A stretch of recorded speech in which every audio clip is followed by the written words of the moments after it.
If you're an African, you probably faced this already, which is discrimination while traveling. You get harassed to get a visa, you get harassed to travel somewhere that maybe a person with a US visa or a UK visa can just easily travel to with no worries, and most of the time with no visa requirement. We have to go through a lot of discrimination just to travel with our own money. But nowadays, Africans are starting to realize that there are so many beautiful destinations within the continent. So people started saying we don't even need to travel outside of Africa and get discriminated against. And that's a plus for African people in general, because the person that is traveling gets to interact with other African people and connect, but also that country will get the tourism money and it's a win-win.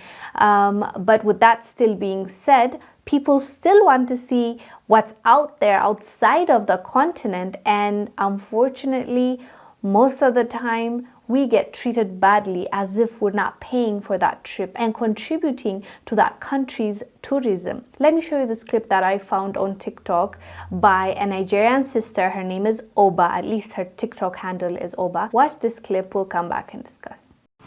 Oh, my single ladies, let me tell you all something. You don't have any business with going to the Maldives. They are going to embarrass your life. They're going to embarrass your future, and you're even going to Maldives from Nigeria. You are a prostitute. So guys, I went to Maldives in January. I was even joining my husband, not like I was even going alone or on a girl's trip, and it was already a very stressful trip because this place is far, guys. I finally got to Maldives. Me, I was already thinking I would go to the resort, I will rest. I mean, I need it, I'm jet lagged. When I got to their airport, next thing, I was like the only black person, Everybody was moving freely. Everybody was going. When people were moving, it got to my turn, they're like, sorry, ma, can we talk to you for a minute? Minutes turned over 14 minutes at the airport. So they took my bags, they checked my bag. At first, I wasn't thinking anything about it. Of course, it's usual, they check your bags. It's just immigration wahala. Next thing, they're asking me a bunch of questions.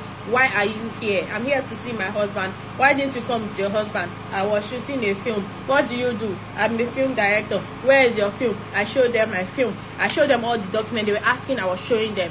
Next thing, they were still holding me. So now I'm thinking, and I was asking the woman, why are you holding me? And I'm the only black person you're embarrassing. Every other person is moving. You white people, I don't see you asking them too many questions. They are just leaving. Why are you asking me all these questions? She brought out my bag. She brought out everything from my bag. Next thing, they said I should climb this machine. I climbed the machine. They spread your hands, spread your legs, everything. Now I'm talking to the woman rudely because now I know that she's just trying to, I don't know what she was even trying to do, but she was just doing this because I was Nigerian, because I was black. And I'm like, you think I'll leave my country? I'll leave Lagos to come here to come and sell fish? If it's not because of the results that you guys have, I've never even the prostitution that they say girls come to do prostitutions in Maldives, I've never ever watched any day in the news that they're talking about top 10 richest people in the world, even top 200, and they're saying someone from the Maldives made it.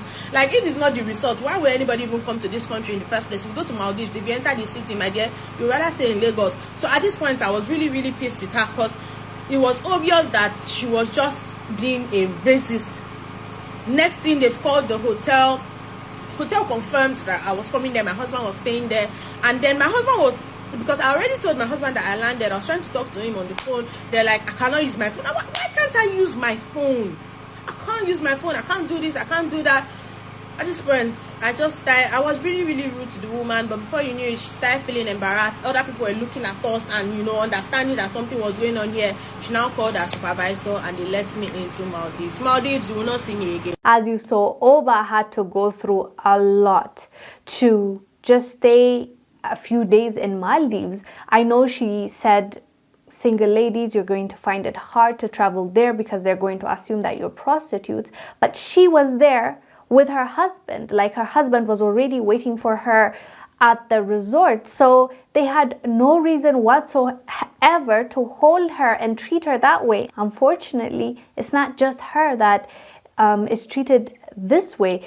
At least she is lucky enough to even enter the country. Sometimes they deport you. You have to pay for your own return flight, even though you've already paid for the resort. Your first flight, they don't care. They treat you like you don't deserve to be in their country. It's just really sad reporting on these stories time and time again, and it seems like not a lot is changing. But at least, as I said earlier, the positive in this is a lot of people are noticing their own continent because they see what is out there and how badly our people are being treated. And when social media is showing you how beautiful your own land is, you start realizing, I'd rather just spend my time here, respected, loved, and actually receive hospitality like any tourist or any visitor should be given. Anyways, fam, let us know down below what your thoughts are about what our Nigerian sister went through